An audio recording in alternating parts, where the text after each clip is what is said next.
talk, identity, and access management.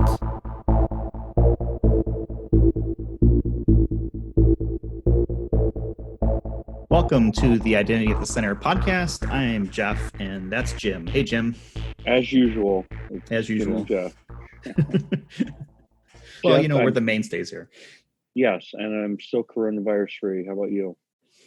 I think so too. I mean, at this point, who knows? But I feel fine, and I guess that's the most important thing. I'm still, for the most part, relatively isolated. We just started to open up things here in the Chicago area on Friday. So I finally was able to go to get a haircut on Saturday morning. I was there bright and early. And so that's looking a lot better. But, most restaurants and stuff are still kind of cautiously opening up with outdoor dining. And then now with the current situation with protesters and things like that, that has thrown a little bit of a wrinkle out there too, but for a good cause. So I'm willing to deal with it. Are you ready to get back to business travel? I don't know. I've gotten really lazy over the last few months, so I don't mind staying at home at this point. But yeah, I like to travel for the most part. I think as long as I feel like it's safe, right, and as sanitary, I guess, as flights can be at this point. Right. I think I'll be ready probably in a few months, and I think that's probably lining up with kind of where we're at from just as a society, as a culture. I don't think anybody's like rushing to get people back on site at this point. Right. I think obviously any of our clients would have to get back on site and get settled in at least a month ahead of saying, all right, we'd like to have people come out and get everybody in a room together. You kind of have to know what social distancing is going to look like, say come this fall. I mean, by then, who knows? Maybe we'll be back to something that looks like normal, or maybe we'll still be, sitting every other row 6 feet apart, which really isn't kind of conducive to large on-site gatherings. Yeah, and if people are wearing masks, it's kind of hard to understand people. And I think we're okay. I'm okay with staying home until we get some more data and science behind it, as far as trying to get things under control, whether it's vaccine or just understanding how to diagnose it faster, or whatever it may be. So I'm willing to wait. And most companies have already said that, yeah, we're going to just work from home for the rest of 2020. So I don't expect that there'll be any type of rush back to, get a bunch of consultants on planes back out to sites if no one's going to be there to meet them anyway. Well, I did, however, go and renew my TSA pre at a company called IdentGo, which I thought that would be an identity management consulting firm name. You would think, you see IdentGo, they're definitely IAM consultants. But no, they are, fingerprint artists, and they, run you through the process. Anyway, the lady there had a mask on, and I don't have the best hearing to begin with, and she was a soft talker with a mask on. I blamed it on the mask. I said, look, I don't have great hearing, but with that mask, I can make out what you're saying. You're just gonna have to speak up. It got to that point. So, but yeah, she was nice, and actually, she saw, because I had to list my hometown, or the town I was born in is Philadelphia. We both lived in Philadelphia, and I was like, okay, no, I've actually been here before. 5 years ago, I remember having this exact same conversation with you. It was pretty weird. Speaking of the whole mask thing and not being able to hear, I saw something that was kind of ingenious, was a mask that someone developed that had a clear front panel so that people who are hard of hearing could read lips. Read lips, that's a great idea. Isn't it? Yeah. I mean, really it's amazing the ingenuity that people come up with when, things like this come out. And it's such a simple idea, it's kind of like, oh yeah, that totally makes sense. Yeah. They say necessity is the mother of invention. Someone says that. I'm not sure who, but someone does. So what do we want to talk about this week? I was thinking something along the lines of like IAM Program Drivers and Requirements. How does that sound? That hits me well.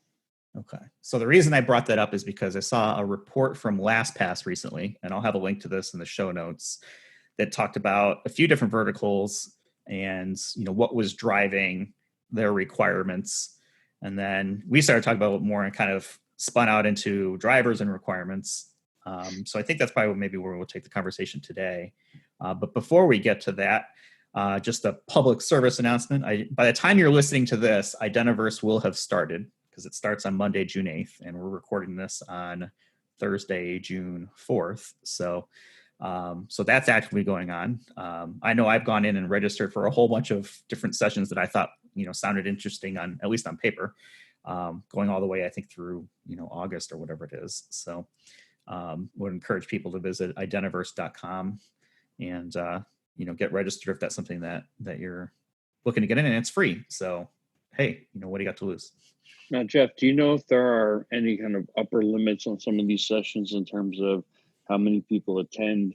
That's always been a thing when it came to in-person conferences. You show up and you had to register ahead of time, and it's, the room is full and nobody else can go in. But right. I would think with virtual, you're going to run into that less.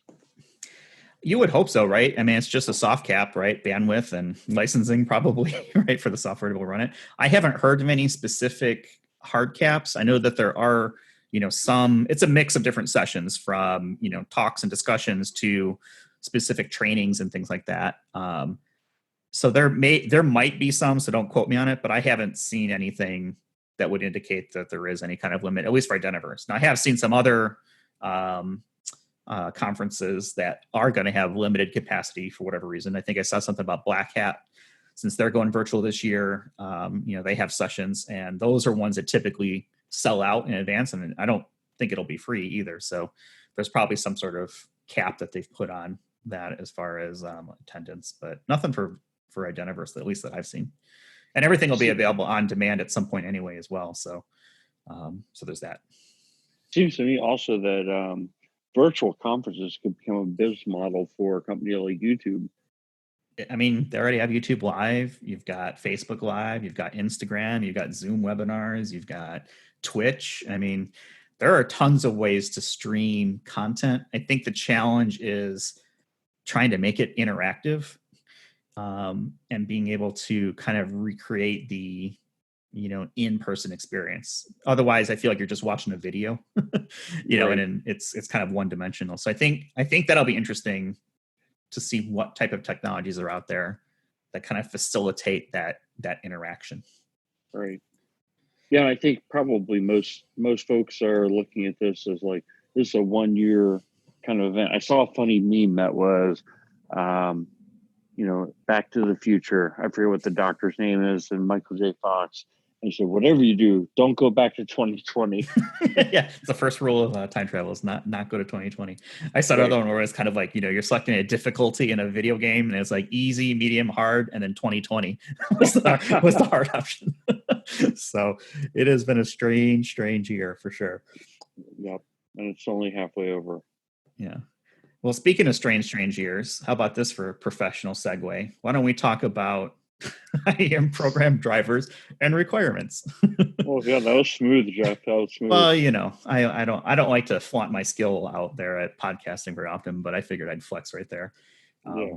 So let's shift to that and let's get back on the IAM track. And when it comes to drivers and requirements, what comes first, or are they developed at the same time in conjunction? Like which came first, the chicken or the egg? Basically. Yeah, I kind of feel like, in our process and doing workshops with our clients, we've got the situation where the drivers start kind of bubbling up to the top right away before you have all the requirements. So in that case, I'd say the drivers come first, right? It's kind of like the requirements are coming in as people are talking about them, but you kind of start grouping them and understand, here are the big things that are the drivers, here are the big problems that this business needs to, or this organization needs to solve for. At the same time, then you go into requirements. At the same time, I was going to say is that at the end, you wind up revisiting all those drivers, and in that way, the requirements are driving what the driver should be. Let me give an example. So you may come up with a driver that is, you need to Mm-hmm. have single sign-on, or one user account per person, or something like that. And you're like, okay, that's it. And then you start, as you get through and start accumulating additional requirements, you realize, okay, that driver should be more broad or stated differently. So in that way, the requirements come before the final drivers. Yeah, I agree with that. I feel like it gets intermixed quite a bit. There's a lot of statements that are made that are requirements, and like I said, you bundle them up into a bucket, and those buckets in my mind are the drivers, right? So So, hey, you know here's my what? professional segue then. So a Okay. lot of the requirements are going to come from different groups within the business, and they may state things differently. So you may meet with one group and you're thinking, okay, the drivers are security, security, security.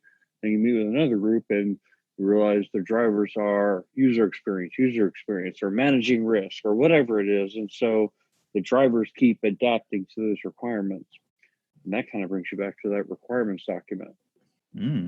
Look at you, a real go-getter there. So maybe we should start with requirements then. Maybe we can talk a little bit briefly about that LastPass report. They commissioned a company called Vance and Bourne to put together some thoughts around this and survey. They looked at three verticals: finance, IT, and media, media companies, I should say. They found that finance was focused on reducing risk and integrating their IAM infrastructure, and IT was focused more on security benefits, as well as things like MFA. Although I'd argue MFA is probably the same thing as security benefit, but I'm not sure why they just put the distinction there between the two. And then on the media company side, they were focused more on security, obviously, but also automating ways to manage user access, because they have quite a few different partners that we may be generating content, uploading content, editing, those sorts of things. So it was an interesting look at, some of the requirements that were being brought to the table by those different areas. And I think you put something up that was really important, is that, different groups are going to have different requirements and different drivers, because it's very rare to find, one person or one team that knows everything about everything in an organization, right? Typically, you've got a security team, you've got a marketing team, you've got maybe, something along the lines of like IT, right? Infrastructure, and they're typically focused on, one or two of those things, not everything as a complete picture. Absolutely. It's kind of interesting. I was thinking about these three groups that were kind of the focal point for this report. And when I think about finance and kind of meetings I've had with finance groups over my career, they're very focused on separation of duties. And it's, assuming that when people get into the system, that they have limited ability to commit fraud kind of within the finance systems. Kind of, I think their assumption is that IT is going to secure the perimeter. IT is going to make sure that people who log in are now authenticated and are legitimate. But now that they're in, we have to make sure that they only have the right access to these systems, where if they were to commit fraud, it would be caught, and that we have processes to prevent that. Well, IT knows that the expectation from groups like finance is that they are going to guard the perimeter. They're going to make sure that the credentials are strong enough that when someone leaves the organization, their access is getting shut off. Those things don't happen on their own. So IT has to make sure that those things happen. They also have to make sure that, like some of the hacks that we talked about before, that the organization doesn't fall prey to those. And then the third group, that was mentioned in this report, they're really talking about the media industry, but just thinking of like media groups within organizations, some of the media organizations that we've worked with over time, they're worried about, intellectual property and information that could get out and become a PR nightmare for the organization, like Sony had when all Mhm. those their emails got hacked. And it's not just media organizations, but it's organizations that are high profile. Sports leagues, for example, they see what happened with Sony, and they want to make sure that that doesn't happen to their organization.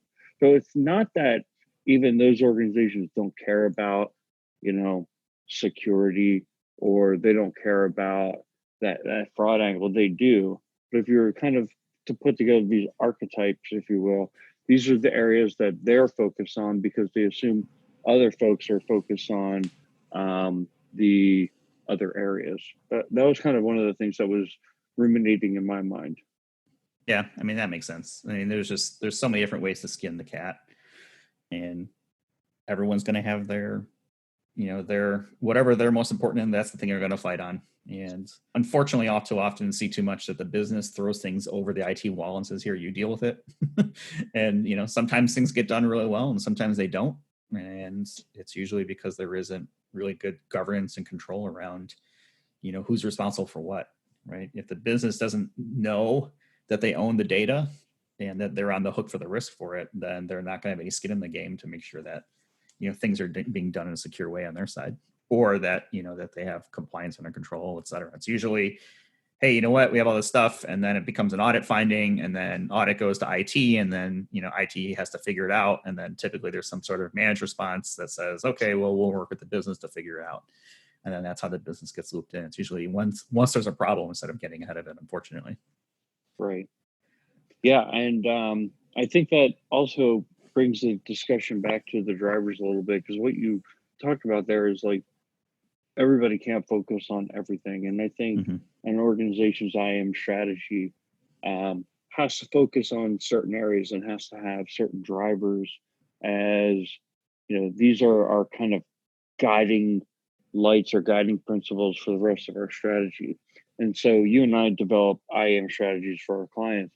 What we like to do is define those drivers up front, and then continue to reference back. So when we talk about spending money or making an investment in dollars or in people's time, tie them back to how they help you achieve those drivers or how they address those drivers to achieve the benefits that the organization gets by going after those drivers.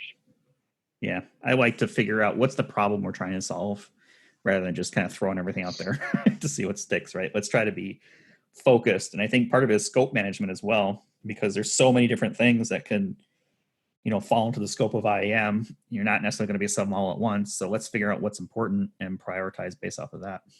Right. There's, I think from a driver perspective, I've got 5 different kind of general IAM program drivers that I've come up with, and it's compliance, efficiency and scaling, enabling business innovation, security, and then user experiences. And I'm sure there are, a whole bunch more out there, but, at a very, very high level, I feel like most, if not all, could fit into one of those 5 kind of big buckets. Right. I'm with you. I came up with my list independent of you. I had those same 5. And then one I would add to that was enabling a key initiative. So something like a digital transformation. So the organization has already said, we're going to go down the route of digital transformation. IAM is a key enabler for that. Yeah, absolutely. I think we're on the same page because I had enable business innovation, and I think of those are the kind of the same things. Okay, and really, great. It could be IT innovation, whatever it may be. I think digital transformation is kind of like a vanilla term at this point because it can mean so many different things, right? It's improving maybe consumer experiences. It's improving back-end processes and bringing things more modern, out of, paper into, maybe electronic formats, those sorts of things. So Right. there's a lot of Okay, different so the ways. difference between your list, so I do have 6 and you have 5. The Okay. difference is, and I was surprised you didn't hit on this one, which was kind of the governance driver, adjusting the need for the program that it be more formal or cooperative. So I kind of thought of this as like formalizing the program, building better consensus, 360-degree involvement.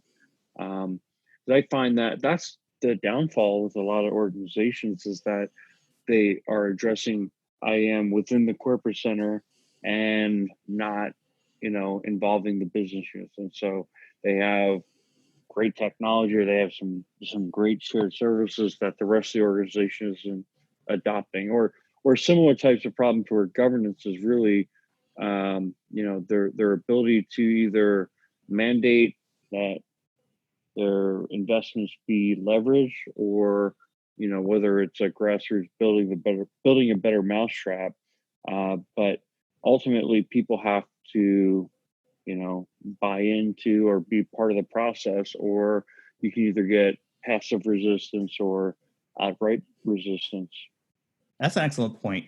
The governance thing is, I thought about it. Here, let me ask you this question: Is an IAM program governance a program driver, or is it a byproduct to achieve effective management of other program drivers? You're right. It could be either, or it could be the latter. Because if you have good governance, all these things that you want to achieve, better security, better user experience, they all require that everybody is buying into the strategy and making it happen. At the same time, you're going to have to stand up some, rituals and artifacts. I like, rituals being the meetings, artifacts being the documents or whatever it is, like the policies and procedures that everybody buys into or follows. To me, those things are kind of it's such an amount of work, it becomes a standalone item. Mm-hmm. And I think what some organizations, this isn't all organizations, but some organizations, you either have kind of infighting, or you have you just don't have everybody feeling like they have to do what the IAM team is mandating or prescribing. So if the central team goes out and invests in an IGA system and they're doing access governance, you might feel that the business units might feel that that's their responsibility and they're going to go ahead and do that. I think getting everybody involved in a IAM governance type of a well-governed formal process, make sure that everybody kind of knows here's the direction. And I think it needs a senior audience. I find that large IAM programs are very hard to drive from the bottom up. They really need to be top-down driven, or at least top-down supported. Mm-hmm. Yeah, I think the key part for all that is developing a good RACI, right? Knowing who's responsible, accountable, et cetera, for what. Make sure that everyone's operating on the same plan and sort of structure, right? Chain of command. And I think it's really important that there is only one A, right? The person accountable or team accountable for a given task. Because if you have too many A's, then you get into this, decision making, and how many votes does it take to break the tie, right? And there's less accountability. But if you've got one A, you know exactly who to go to and say, okay, who's responsible for making this decision, and moving forward from that. So I think that's a really important part of any program, is up front defining who's going to be responsible for what and where does the buck stop. Typically, Right. you want to have a steering committee that has enough A power, right, to be able to push through blockers, make decisions, and things like that. So if you can get that in place, that I think you've got a much better chance of having a successful program. Because like you said, I think if you've got these giant corporations and giant teams with IAM, you need fewer cooks, or you need, what's the right analogy? You need more chefs, or less chefs and more cooks. Right. In those situations. Well, I think the other thing let me pose this back to you. How many organizations have you gone into where you felt like governance wasn't an issue? Percentage wise, out of 100 organizations, how many would you say you've worked with that you feel like governance really wasn't an issue? Governance wasn't an issue. I'd say it's very rare. It's probably, I think most organizations that we've dealt with have had problems with governance in some level. So maybe 10% have it kind of under control. The rest have it, the 90% of the organizations have some issue with governance. It could be, they don't actually have a program, or no one knows who owns it, or there aren't any policies or procedures, or, the team that's there doesn't have enough juice to be able to enforce anything right within the organization. So it's a pretty, it sounds like a bad number, right? 90% of organizations don't have good governance, but I view it more in the lines of a whole bunch of different issues that combine rather than just being plain bad, right? You can have an awesome, IAM program manager, but if that person doesn't have the authority to do anything or have, the appropriate, people or budget, that person's not going to be successful there regardless. Exactly. And I think it's probably the most common one that we see is things just aren't done very formally. They're still meeting. Like all of a sudden they got all these people onto the call. It's just they don't see themselves as a cohesive group working towards a cohesive strategy. You use the analogy all the time, like IAM superheroes. I think that's spot on. Everybody's trying to do the right thing, but if you can bring some formality to the situation, I think all of that brain power working on the same problem, pulling in the same direction, these problems aren't nearly as hard to solve as when everybody's off kind of doing the best job that they can.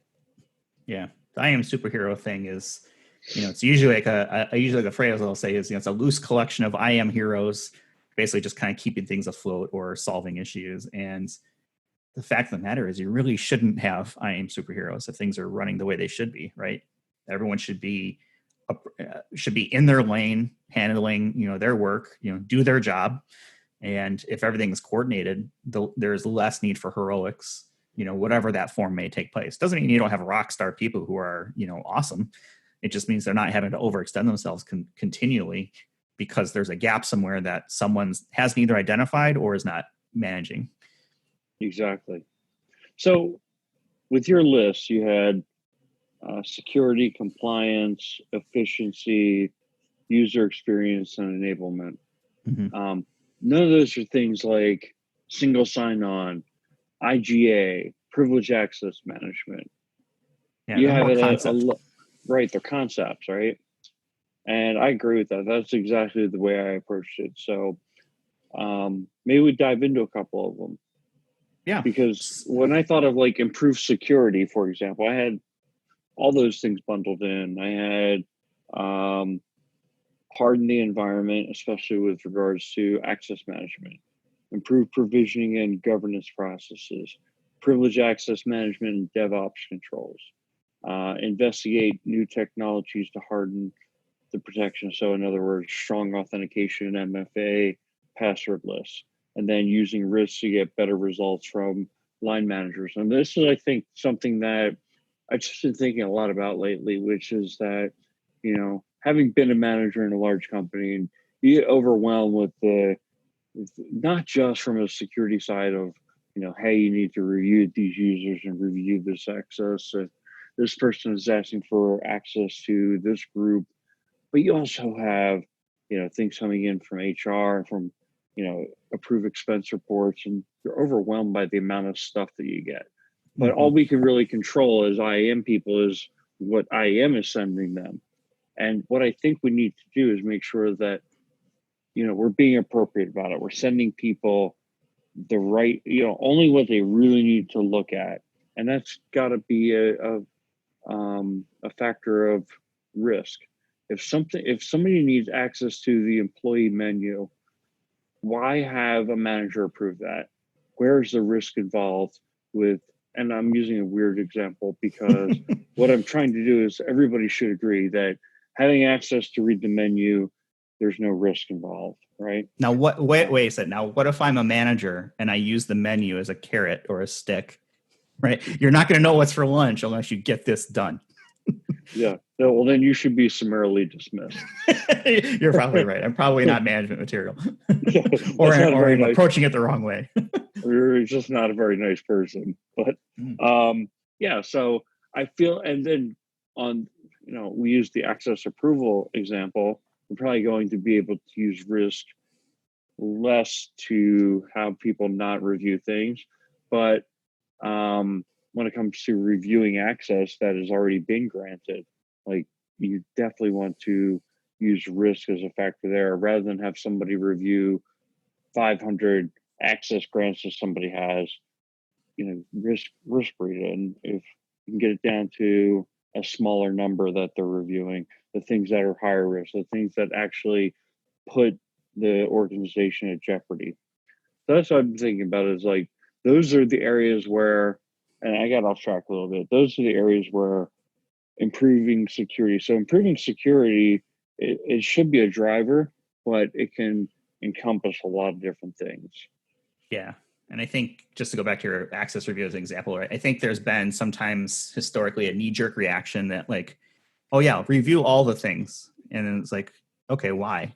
Right? Just because you have the tools to do it doesn't mean you should be doing it, right? You're just putting stuff out there to do, to show value of, show the value of your program, your IGA tool, whatever it may be. Doesn't make sense sometimes. So, but yeah, I think, when you talk about security, talk about these different things, MFA, et cetera, I see those as, no one's going to come up to you and say, hey, I require, MFA, mark that down as my requirement and consider that a driver. That rolls up into, what is it you're trying to do? What's the problem you're trying to solve? It's, I want to improve security. Well, how do we do that? Okay, well, here's a couple of things that we can do. We can put in, a stronger password. We can go MFA, right? We can do a whole bunch of other different things. And some of these will maybe tie together. You think like passwordless, right? It improves security, and it also improves user experiences because they don't have to type in a password. They can typically, the way passwordless for the most part works today is click a button on their phone and their phone becomes their password. So there's a lot of different things, but I think a lot of times it does start with trying to solve very tactically. And if you start to put those tactical things together, you start to form a strategy. And that's where those drivers come in handy, is being able to articulate what is it we're trying to do. Because if you walk, we had a call today, right, with one of our customers, and we have project managers and they're not technical, and at least this one wasn't, and didn't understand what MFA was and MDM and all this other stuff. But what you have to be able to articulate it in a way that everyone can understand it is, oh, we want to improve security, right? If you just said to that same person, hey, I want to put MFA in, they're going to look at you and be like, I don't know what that means, right? So it's a tool, I feel, to be able to articulate what it is that you're trying to do, and hopefully at the same time articulate what the value is that's part of that benefit or that driver. I'm trying to throw this out there because I think it's there's something that came to mind as we were talking through, say like the whole idea of having people review access less or review fewer things. How in the world does that make you more secure? Well, you're crazy, man. It's human psychology. It's just like someone challenged me one time saying, a single sign-on seems less secure to me, because now I just need to have that username and password and I have access to everything the person has. Doesn't that make it less secure? Instead of just getting their username and password and having access to one system, I have access to everything they have access to. And I was like, stunned for a minute. But the answer is like human psychology. What do people do when they have 25 usernames and passwords to manage, and they're changing on different cycles, and they have different requirements? They make it as easy as possible for themselves to manage it, right? They write them down, or they use the same password and just iterate it with a number or something like that. They come up with ways to work around your rules, and you can make the rules as hard as you want. They're going to figure out ways to work around them. And the same thing, or the same mentality you have to put on this risk ranking of access reviews. If I have 500 roles to review, what am I going to do? I'm going to hit that checkbox that just drops a check mark all the way down the screen and say accept. But if you say, hey, we've reduced it from 500 to 10, can you really give this some thought? But look at those 10, because it's about the same amount of time as it would have been to do the workaround for the 500. So you're trying to get away from people just kind of rubber stamping things because they're overwhelmed by the ask.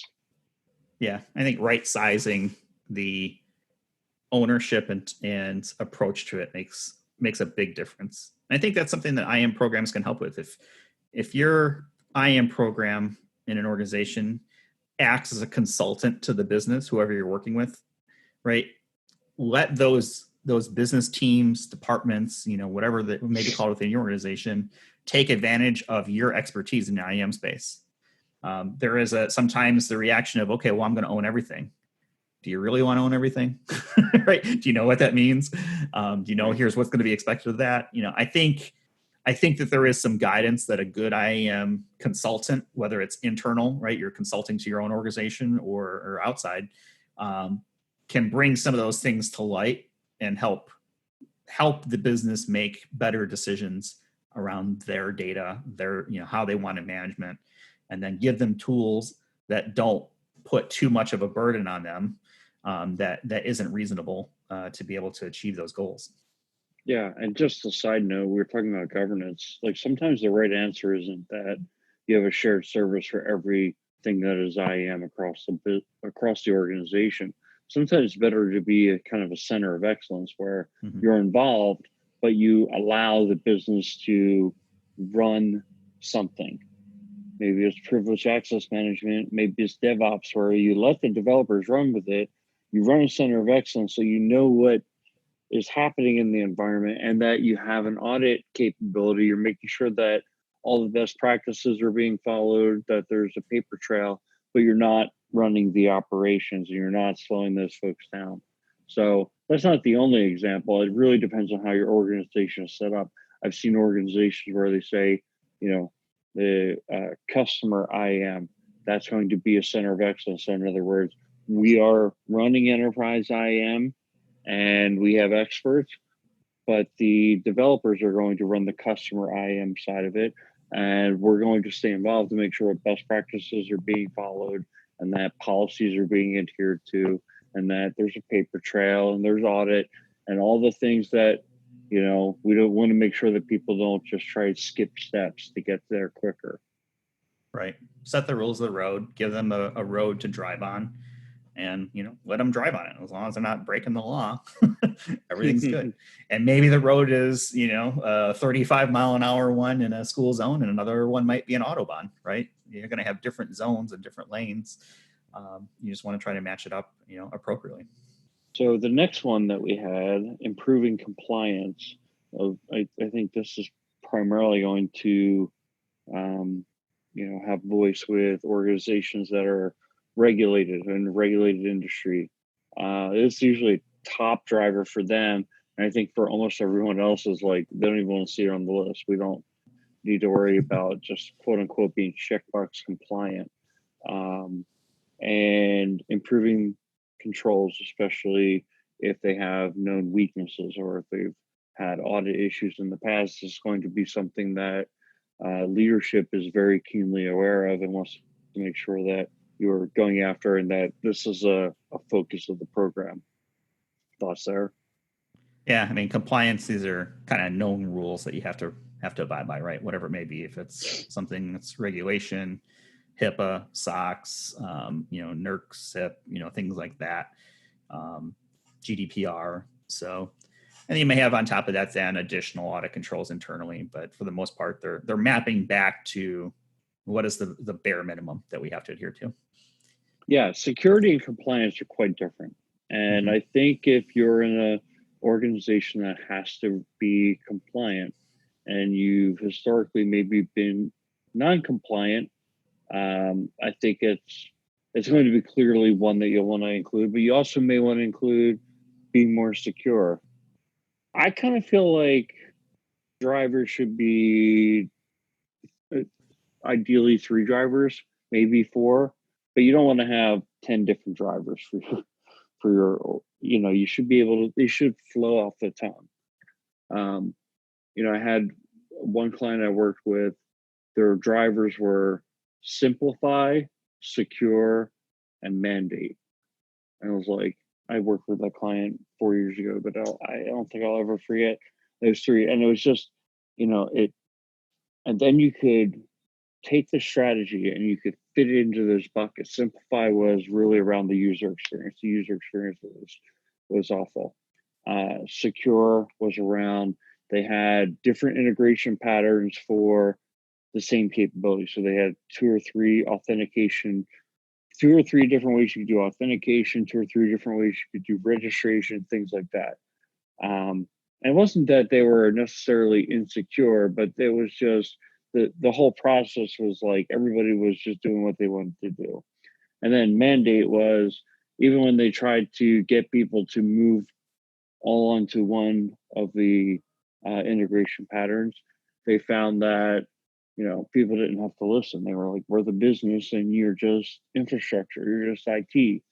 And the tone from the top had to be set to, this is important. This is what we're going to do. This is essentially became a digital transformation initiative.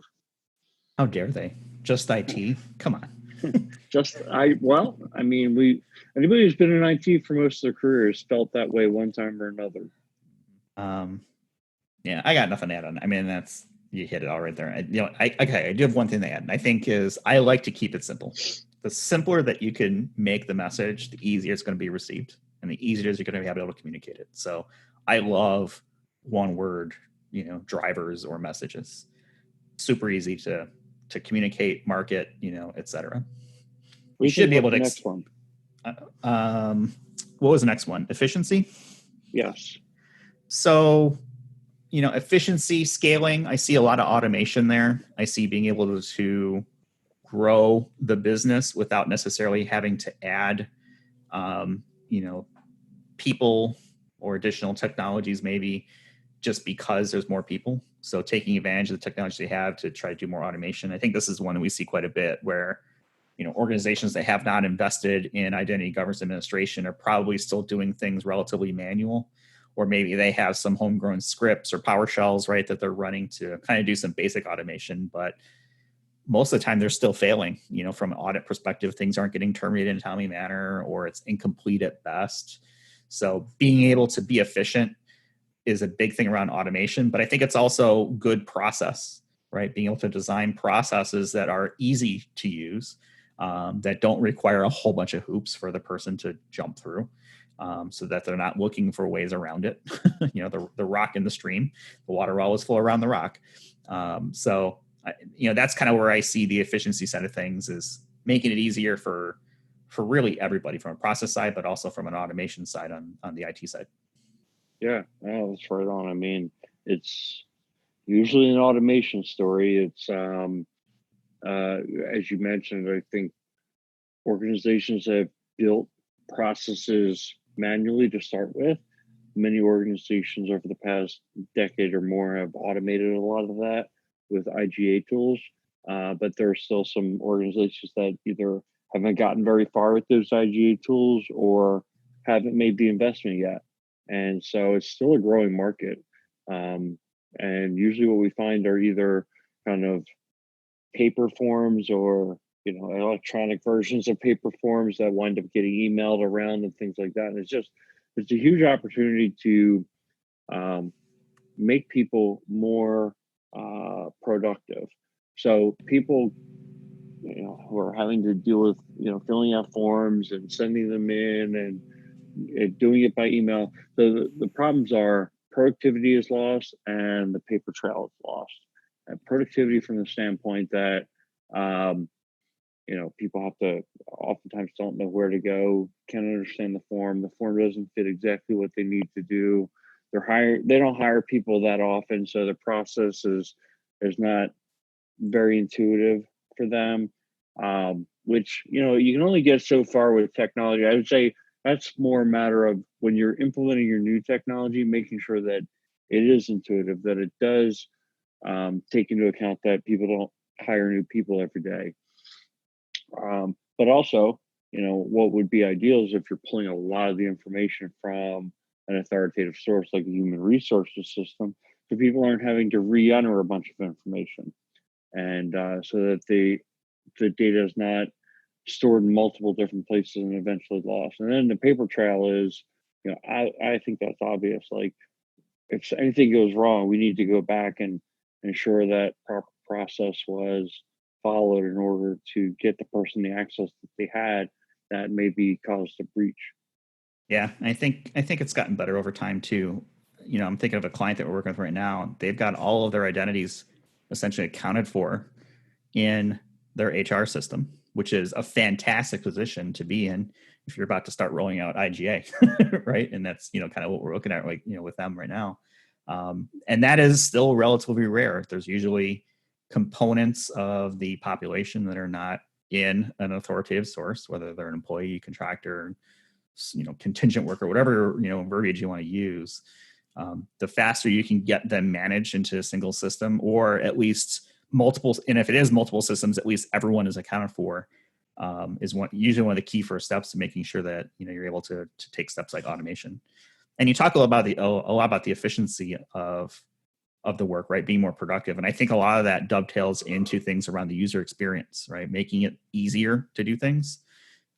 So I think that's a big component from a driver perspective, is making sure that whatever you're building is easy to use, right? You want people to use it. You didn't spend all that time building it, spend all that money buying it for it to just sit on a shelf. So to be able to get the return on investment, you need people to log in, take advantage of self-service, understand the value of the automation for quick onboarding, offboarding, especially in areas maybe that have very high turnover. So things like that it's a big part of it. Yeah, and I would add to that, I think in any kind of external user-facing IAM system, user, customers or partners or anything like that, you want to put the best face forward for your organization. User experience is almost always a driver in the CIAM strategy, but even for the internal strategy, like if you want people to willingly use your technology in a way that it's intended, making the user experience intuitive. It doesn't mean you have, necessarily the greatest, most up-to-date UI, but it at least means it's intuitive and you don't have to read a help document in order to figure out what you're supposed to be doing. Mm-hmm. I agree. Nothing to add there. What else? Well, the last one we had was enabling a key initiative. So enablement. The one that came to my mind was digital transformation. So I've worked on a lot of digital transformation projects recently. But I mean, it could be any kind of internal transformation. So if you're moving to more of a Salesforce platform, or moving a lot of your applications out to the cloud or Office 365, or things like that, IAM can really become kind of a cornerstone to that initiative, and highlighting it as an enabler for that is often enough to justify your project right there, but it's usually a pretty key driver. Yeah, and there's internal ones too. I could think of things like acquisitions, mergers, those sorts of things. Being able to on and offboard people. If you're in a business that does maybe like call centers, right, things like that, and that is your work, you typically have a lot of high turnover, maybe distribution, or things like that. You're going to have people moving back and forth, maybe between roles, maybe not necessarily turnover based, but changing context, and role of the individual within the organization, being able to make those changes a lot quicker, a lot easier, right? Maybe for line managers to say, okay, have this person working on this line today, but now we're backfilling this person onto another line and we need to get them different permissions to do that. Being able to click a couple buttons and make that happen, even temporarily is a benefit that a lot of organizations can probably see internally. I totally agree. I knew you would. So how'd we do? I think we did all right. We've got drivers, we've got requirements. I think what we decided was that typically requirements start to come up, but then they start to get bundled into drivers at a higher level. But most people are coming up with, at least in my perspective, is, hey, we need to do this thing. And this thing tends to be more tactical. But if you can get a few tactical items put together, they typically will fall into a bigger bucket, something like compliance or efficiency, scaling, business innovation, or enabling transformation and things like that. Obviously security, and then maybe improving user experiences, or modifying those in some way. So I think we covered all of the bases, at least for now. I'm sure if we miss one, our adoring audience will be happy to let us know. I was going to say, Jeff, so if our audience thinks that this is about finding a driver, and they're thinking we're going to be talking about Uber and Lyft and chauffeurs, imagine how disappointed they're going to be. Well, I mean, they're going to be disappointed regardless, but yeah, they're going to be even more disappointed if that's what they were thinking. This is the wrong podcast for that. Yeah, right. Now, if you were talking about logging into Uber, right? Well, they support phone number. They support a couple of social methods, Google and Facebook, right? So, didn't you say something that they're now having corporate accounts? So, yeah, they have. I don't know exactly how it works, but they do have like corporate Uber accounts that you can set up, and I don't know if it's just tied, to an individual, or if they're doing something behind the scenes where it's kind of like a shared account type thing. But I know that it's kind of popular in the city where teams or companies may have like a shared Uber account where if they're bringing people in and out all the time, it's like, hey, instead of getting a cab, it's essentially, hey, let me call you an Uber, right, to get you to your next spot or whatever it may be. I like it. But I'm no expert on it. Research that a little bit more. Getting an Ubers? I'll wait for that. All right, I'll be your expert. You could be the guinea pig on that one for me. Let me know how that goes. All right. Well, I think we'll call it there for this week. Appreciate everyone listening. If you'd want to connect with Jim and I, you can find us on LinkedIn. I'll put our profiles in the show notes. And thanks for everyone who sends connection invites. Get those quite a bit. And then you can also reach us at questions@identityatthecenter.com. And we'll go ahead and leave it there. Hope everyone stays safe and healthy. And we'll talk with you all in the next one.